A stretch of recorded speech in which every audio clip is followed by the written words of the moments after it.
ನಮಗೇನಾದರೂ ಆರೋಗ್ಯ ಕೈ ಕೊಟ್ಟರೆ ಇನ್ನೇನು ಸಾಯ್ತೀವಿ ಅಂತ ಗೊತ್ತಾದರೆ ನಾವೇನು ಮಾಡ್ತೀವಿ? ಬರೀ ಸಾವು ಬಗ್ಗೆ ಹೆಲ್ತ್ ಬಗ್ಗೆ ತಲೆ ಕೆಡಿಸ್ಕೊಂಡು ಡಿಪ್ರೆಷನ್ ಹೋಗಿ ಮನಸ್ಸನ್ನು ಕದಡಿ ಅಲ್ಲೋಲ ಕಲ್ಲೋಲ ಮಾಡ್ಕೊತೀವಿ. ಆವಾಗ ಸಂಬಂಧಗಳು ಜೀವನದ ಬಗ್ಗೆ ಯಾವುದರ ಬಗ್ಗೆ ಲಕ್ಷ್ಯ ಕೊಡಲ್ಲ. ಮನದ ಕಡಲು ಈ ವಾರ ಬಿಡುಗಡೆಯಾದಂತಹ ಯೋಗರಾಜ್ ಭಟ್ ಅವರ ಲೀಸ್ಟ್ ಎಕ್ಸ್ಪೆಕ್ಟೆಡ್ ಸಿನಿಮಾ.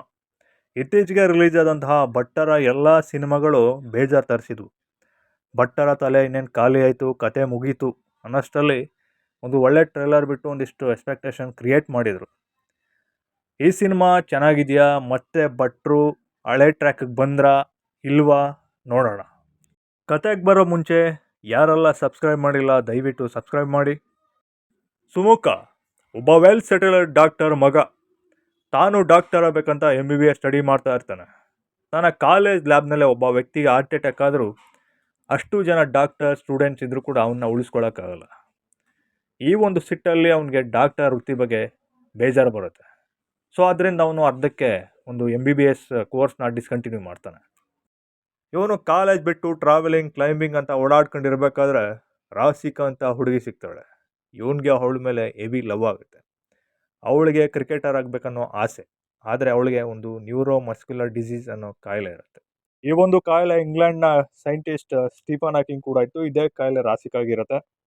ಈ ಕಾಯಿಲೆ ಲಕ್ಷಣ ಏನಪ್ಪ ಅಂದರೆ ಬ್ರೈನ್ ಮತ್ತು ಸ್ಪೈನಲ್ ಕಾರ್ಡ್ ಮೋಟಾರ್ ನ್ಯೂರನ್ಸ್ಗೆ ಎಫೆಕ್ಟ್ ಆಗಿ ಬಾಡಿ ಕಂಪ್ಲೀಟ್ ವೆಜಿಟೇಟಿವ್ ಸ್ಟೇಟ್ಗೆ ಹೋಗುತ್ತೆ. ಅಂದರೆ ಗ್ರ್ಯಾಜುವಲಿ ಒಂದೇ ಸರಿ ಹೋಗಲ್ಲ ಅದು. ಇದ್ರ ಕಾಯಿಲೆ ಲಕ್ಷಣ. ಈ ಡಿಸೀಸ್ ಇರೋದು ಸುಮುಖಕ್ಕೆ ಗೊತ್ತಾಗುತ್ತೆ. ಗೊತ್ತಾದ ನಂತರ ಅವಳನ್ನು ಉಳಿಸ್ಕೊಳ್ಳೋಕೆ ಏನು ಮಾಡ್ತಾನೆ, ಅವಳು ಪ್ರೀತಿ ಪಡ್ಕೊತಾನ ಇಲ್ವಾ ಅನ್ನೋದು ಮುಂದಿನ ಕತೆ. ಕೇವಲ ಲವ್ ಸ್ಟೋರಿ ಇಲ್ಲ ಇಲ್ಲಿ.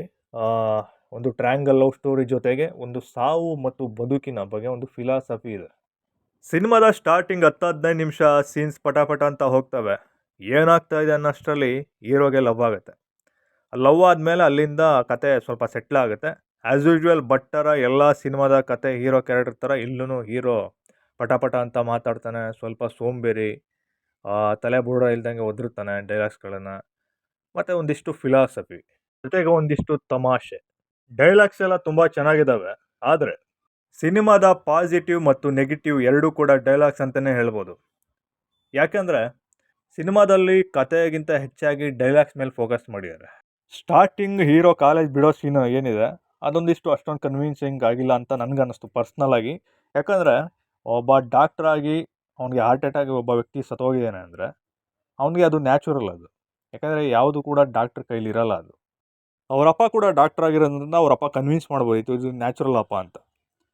ಅದು ಓಕೆ, ಆ ಸೀನ್ ಇಟ್ಟಿರೋದು ಓಕೆ. ಬಟ್ ಆ ಸೀನ್ಸ್ ಜೊತೆಗೆ ಇನ್ನೊಂದಿಷ್ಟು ಸೀನ್ಸ್ಗಳನ್ನು ಬಿಲ್ಡ್ ಮಾಡಿದರೆ ಅವನಿಗೆ ಈ ಡಾಕ್ಟರ್ ಅನ್ನೋದು ಒಂದು ಮೆಡಿಕಲ್ ಅನ್ನೋದು ವೇಸ್ಟು, ಹ್ಯೂಮನ್ ಇದಕ್ಕೆ ಬೇಕಾಗಿಲ್ಲ ಅನ್ನೋ ಥರ ಅನ್ಸೋದಕ್ಕೆ ಇನ್ನೊಂದಿಷ್ಟು ಸ್ಟ್ರಾಂಗ್ ರೀಸನ್ ಬೇಕಿತ್ತು ಅಂತ ನನಗನ್ನಿಸ್ತು. ಮತ್ತು ಧನ್ವಂತರಿ ಆಯುರ್ವೇದಿಕ್ ಏನಿದೆ ಅದು ಮೋಸ ಅನ್ನೋದಕ್ಕೆ ಅವ್ರಿಗೊಂದು ಏನಾರು ಒಂದು ರೀಸನೇಬಲ್ ಆಗಿರಬೇಕಿತ್ತು ಆ ಥರ ಅನ್ಸೋದಕ್ಕೆ. ಅದನ್ನು ಇಲ್ಲಿ ಕನ್ವಿನ್ಸ್ ಮಾಡಿಲ್ಲ. ರಾಸಿಕಾ ಅವಳು ಕಾಯಿಲೆ ಬಿದ್ದಾಗ ಡಿಪ್ರೆಷನ್ಗೆ ಹೋಗಿರ್ತಾಳೆ. ಬಟ್ ಡಿಪ್ರೆಷನ್ ಸೀನ್ಸ್ ಎಲ್ಲೂ ಕನ್ವಿನ್ಸಿಂಗ್ ಆಗಿ ಹೇಳಿಲ್ಲ. ಬಟ್ ಯಾವುದೋ ಒಂದು 2 ಸೀನ್ಸಲ್ಲಿ ಹೇಳ್ತಾಳೆ ನಂಗೆ ಈ ಥರ ಅನ್ನಿಸ್ತಿದೆ ಅಂತ. ಬಟ್ ತಕ್ಷಣ ಆ ಸೀನ್ಸ್ ಚೇಂಜ್ ಓವರ್ ಆಗುತ್ತೆ, ಫನ್ಗೆ ಹೋಗ್ಬಿಡುತ್ತೆ. ಸೊ ಅದರಿಂದ ಅಷ್ಟು ಇಂಪ್ಯಾಕ್ಟ್ಫುಲ್ ಆಗಿಲ್ಲ ಒಂದಿಷ್ಟು ಎಮೋಷನಲ್ ಸೀನ್ಸು.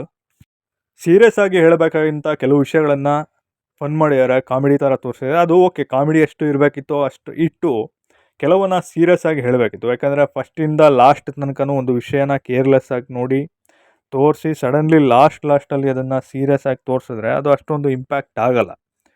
ಆ ರಾಜನ ಕತೆ ಅಥವಾ ಧನ್ವಂತರಿ ವೈದ್ಯನ ಅಜ್ಜನ ಕತೆ ಮತ್ತು ಟ್ರೈಬ್ನ ನಾಯಕನ ಕತೆ ಒಂದಿಷ್ಟು ಎಮೋಷನಲ್ಲಿ ಇನ್ನೂ ಬಿಲ್ಡ್ ಮಾಡ್ಬೋದಿತ್ತು. ಹೆಚ್ಚಾಗಿ ಜಾಸ್ತಿ ಹೀರೋಯಿನ್ನು ಮತ್ತು ಇಬ್ಬರು ಹೀರೋಯಿನ್ನು ಅವ್ರ ಮೇಲೆ ಫೋಕಸ್ಡ್ ಆಗುತ್ತೆ. ಅಂದರೆ ಇವ್ರ ಮೇಲೆ ಬೇರೆ ಬೇರೆ ಕ್ಯಾರೆಕ್ಟರ್ಗಳು ಹೋಗುತ್ತೆ, ಬಟ್ ಜಾಸ್ತಿ ಫೋಕಸ್ ಆಗಲ್ಲ ಅವ್ರ ಮೇಲೆ. ಸಡನ್ಲಿ ಫೋಕಸ್ ಶಿಫ್ಟ್ ಆಗುತ್ತೆ. ಹೀರೋಯಿನ್ ಮಧ್ಯೆ ಬರುವಂಥ ಲವ್ ಸೀನ್ಸ್ಗಳು, ಫನ್ನಿ ಸೀನ್ಸ್ಗಳು ಚೆನ್ನಾಗಿದ್ದಾವೆ. ಮತ್ತು ರಂಗಣ್ಣ ರಘು ಅವ್ರ ಮಧ್ಯೆ ಬರುವಂಥ ಒಂದಿಷ್ಟು ಸೀನ್ಸ್ಗಳು ಚೆನ್ನಾಗಿದ್ದಾವೆ, ಇಂಪ್ಯಾಕ್ಟ್ಫುಲ್ ಆಗಿದೆ ಅವೆಲ್ಲ. ಅಂದರೆ ಕಾಮಿಡಿಗೆ ಇಲ್ಲಿ ಕೊರತೆ ಇಲ್ಲ, ಡೈಲಾಗ್ಸ್ಗಳು ಕೊರತೆ ಇಲ್ಲ. ಸಾವು ದೊಡ್ಡದು, ಬಟ್ ಸಾವಿಗಿಂತ ಬದುಕು ದೊಡ್ಡದು, ಪ್ರೀತಿಗಿಂತ ಗುರಿ ಜೀವನ ದೊಡ್ಡದು ಅನ್ನೋದು ಚೆನ್ನಾಗಿದೆ. ಬಟ್ ಅದು ಕನ್ವೆ ಆಗಿಲ್ಲ. ಅಂದರೆ ಕನ್ವೆ ಆಗಿದೆ ಬಟ್ ಅಷ್ಟೊಂದು ಇಂಪ್ಯಾಕ್ಟ್ಫುಲ್ ಆಗಿಲ್ಲ. ಜಸ್ಟ್ ಒಂದು 2-3 ಸೀನ್ಸಲ್ಲಿ ಡೈಲಾಗ್ಸ್ಲಿ ಕ್ಲೈಮ್ಯಾಕ್ಸ್ಲಿ ಬರೋದ್ರಿಂದ ಹೌದಾ ಅಂತ ಅನಿಸುತ್ತೆ ಅಷ್ಟೇ. ಬಟ್ ಅದು ಡೆಪ್ತಾಗಿ ಕನೆಕ್ಟ್ ಆಗಬೇಕಿತ್ತು ಅಂದರೆ ಸ್ಟಾರ್ಟಿಂಗಿಂದ ಮಧ್ಯೆ ತೋರಿಸ್ಬೇಕಿತ್ತು. ಓವರಾಲ್ ಸ್ವಲ್ಪ ಡೈಲಾಗ್ ಕಡಿಮೆ ಮಾಡಿ ಇನ್ನೊಂದಿಷ್ಟು ಸ್ಕ್ರೀನ್ ಪ್ಲೇ ಮೇಲೆ ಕಾನ್ಸಂಟ್ರೇಷನ್ ಮಾಡಿದರೆ ಸಖತ್ ಸಿನಿಮಾ ಆಗ್ತಿತ್ತು. ಒಂದಿಷ್ಟು ಗೆಟಪ್ಗಳು, ಡೈಲಾಗ್ ಡೆಲಿವರಿ, ಕ್ಯಾರೆಕ್ಟರ್ಗಳು ಪರಮಾತ್ಮ ಸಿನಿಮಾನ ಜ್ಞಾಪಿಸಿದ್ವು. ಸಂತೋಷ್ ರೈ ಪಾತಾಜಿ ಅವರ ಸಿನಿಮಾಟೋಗ್ರಫಿ ಸಖತ್ತಾಗಿದೆ. ರೀಸೆಂಟ್ಲಿ ಈ ಥರದ ಫ್ರೇಮಿಂಗ್, ಬ್ಯೂಟಿಫುಲ್ ಲೊಕೇಶನ್ಸ್ ಇರುವಂತಹ ಸಿನಿಮಾ ಕನ್ನಡದಲ್ಲಿ ಬಂದಿರಲಿಲ್ಲ. ಸುಮುಖ, ರಾಸಿಕಾ ಮತ್ತು ಅಂಜಲಿ ಕ್ಯಾರೆಕ್ಟರ್ಗಳು ಚೆನ್ನಾಗಿ ಆ್ಯಕ್ಟ್ ಮಾಡಿದ್ದಾರೆ. ಮತ್ತು ಒರಿಜಿನಲ್ ನೇಮ್ಸ್ ಏನಿದೆ ಸಿನಿಮಾದಲ್ಲೂ ಅದೇ ಕ್ಯಾರೆಕ್ಟರ್ಗಳು ಅದೇ ನೇಮ್ ಇಟ್ಟಿದ್ದಾರೆ. ಸ್ಟಾರ್ಟಿಂಗ್ ಸ್ವಲ್ಪ ಓವರ್ ಆಯ್ತು ಅನಿಸಿದ್ರು, ಹೋಗ್ತಾ ಹೋಗ್ತಾ ಆ್ಯಕ್ಟಿಂಗ್ನಲ್ಲಿ ಸೆಟ್ಲ್ ಆಗಿದ್ದಾರೆ. ಅಂದರೆ ಒಂದಿಷ್ಟು ಸೀನ್ಸ್ಗಳಲ್ಲಿ ಸಿನಿಮಾದಲ್ಲಿ 3-4 ಸಾಂಗ್ಸ್ ಚೆನ್ನಾಗಿದ್ದಾವೆ. ಮನದ ಕಡಲು ಟೈಟಲ್ ಸಾಂಗು, ಗುಲಗಂಜಿಮ ಗುಂಬಕ ಸಾಂಗು ಮತ್ತು ನಗುತ್ತಲಿದೆ ನಾಯಿ ಕೂಡ, ಈ 3 ಸಾಂಗ್ ನನಗಿಷ್ಟ ಆದವು. ರೀಸೆಂಟಾಗಿ ಒಂದು ಸಿನಿಮಾದಲ್ಲಿ 4-5 ಸಾಂಗ್ಗಳು ಚೆನ್ನಾಗಿರುವಂಥ ಸಿನಿಮಾ ಬರೋದು ಕಡಿಮೆ ಆಗಿದೆ. ಇಲ್ಲೊಂದು ಸಾಂಗ್ಸ್ ಚೆನ್ನಾಗಿರ್ತವೆ. ಮತ್ತು ಭಟ್ಟರ ಇತ್ತೀಚಿನ ಸಿನಿಮಾಗಳಿಗೆ ಹೋಲಿಸಿದರೆ ಮುಗುಳುನಗೆ ನಂತರ ನೋಡ್ಬೋದಂಥ ಸಿನಿಮಾ ಅನಿಸಿದ್ದು ಇದೆ. ಸದ್ಯಕ್ಕೆ ನೋಡುವಂಥ ಯಾವ ಕನ್ನಡ ಸಿನಿಮಾ ಇಲ್ಲದೆ ಇರೋದ್ರಿಂದ ಇದನ್ನು ಒಂದ್ಸರಿ ನೋಡಿ ಆನಂದಿಸ್ಬೋದು ಅಂತ ಹೇಳ್ಬೋದು. ಈ ವಿಡಿಯೋ ನಿಮಗೆ ಇಷ್ಟ ಆಗಿದರೆ ದಯವಿಟ್ಟು ಸಬ್ಸ್ಕ್ರೈಬ್ ಮಾಡಿ, ಲೈಕ್ ಮಾಡಿ, ಶೇರ್ ಮಾಡಿ.